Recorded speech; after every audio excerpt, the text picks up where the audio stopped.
Cricket থেকে অবসর নিচ্ছেন কেএল রাহুল। জেনে নিন আসল সত্যিটা। বিজ্ঞাপনের প্রচার হিসেবে বর্তমানে ক্রিকেটার থেকে বলিউডের তারকারা ব্যবহার করেন তাদের সোশ্যাল মিডিয়াকে, এমনকি চমক দেওয়ার জন্য সমাজ মাধ্যমে বিভিন্ন উপায়ও অবলম্বন করেন। কিন্তু চমক দিতে গিয়েই বিড়ম্বনায় পড়লেন কেএল রাহুল। বয়স কি 40-এ ছাড়িয়েছে, এখনও কোটিপতি হওয়ার সুযোগ রয়েছে। কিন্তু কিভাবে বৃহস্পতিবার সন্ধ্যায় রাহুল প্রথম ইনস্টাগ্রাম স্টোরিতে লিখেছিলেন, আমি একটি ঘোষণা করতে চলেছি, এখানে নজর রাখুন। অনেক সময় সেলিব্রিটিরা কোনো ঘোষণার আগে এই ধরনের পোস্ট করেন, কিন্তু রাহুলের এই পোস্টের পরেই সমাজ মাধ্যম জুড়ে তাঁর অবসরের খবর ছড়িয়ে পড়ে।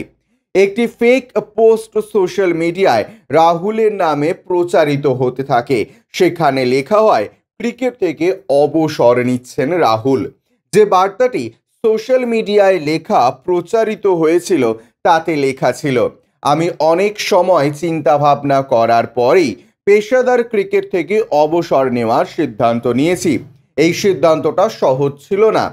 দীর্ঘ সময় ধরেই আমি ক্রিকেটের সঙ্গে জড়িয়ে আছি। আমি আমার সমর্থক, বন্ধু বান্ধব ও সতীর্থদের কাছে চিরকৃতজ্ঞ।